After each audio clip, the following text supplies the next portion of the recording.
ایک بار ایک لڑکی نے مولانا مودودی سے کہا کہ ایک بات پوچھوں۔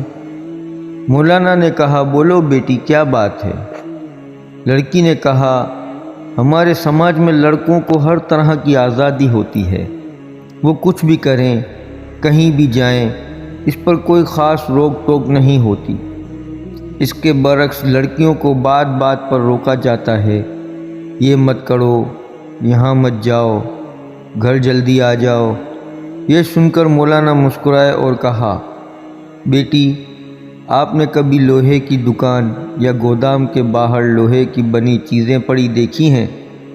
یہ گودام میں سردی، گرمی، برسات، رات دن اسی طرح پڑی رہتی ہیں، اس کے باوجود ان کا کچھ نہیں بگڑتا اور ان کی قیمت پر بھی کوئی اثر نہیں پڑتا۔ لڑکوں کی کچھ اسی طرح کی حیثیت ہے سماج میں۔ اب آپ چلو ایک سونار کی دکان میں، ایک بڑی تجوری میں ایک چھوٹی تجوری، اس میں رکھی چھوٹی سندر سی ڈبی میں ریشم پر نزاکت سے رکھا چمچماتا ہیرا، کیونکہ جوہری جانتا ہے کہ اگر ہیرے میں ذرا بھی خراش آ گئی تو اس کی کوئی قیمت نہیں رہے گی۔ اسلام میں بیٹیوں کی اہمیت بھی کچھ اس طرح کی ہے، پورے گھر کو روشن کرتی، جل ملاتے ہیرے کی طرح۔ ذرا سی خراش سے اس کے اور اس کے گھر والوں کے پاس کچھ نہیں بچتا۔ بس یہی فرق ہے لڑکیوں اور لڑکوں میں۔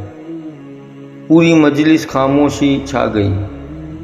اس بیٹی کے ساتھ ساتھ پوری مجلس کی آنکھوں میں چھائی نمی صاف صاف بتا رہی تھی کہ لوہے اور ہیرے میں کیا فرق ہے۔ پلیز آپ سے میری التجا ہے کہ یہ پیغام اپنی بیٹی بہن کو ضرور پڑھائیں، اس پوسٹ کو لائک کر کے شیئر کریں اور اپنی دعاؤں میں ہمیشہ یاد رکھیے گا۔ اللہ حافظ۔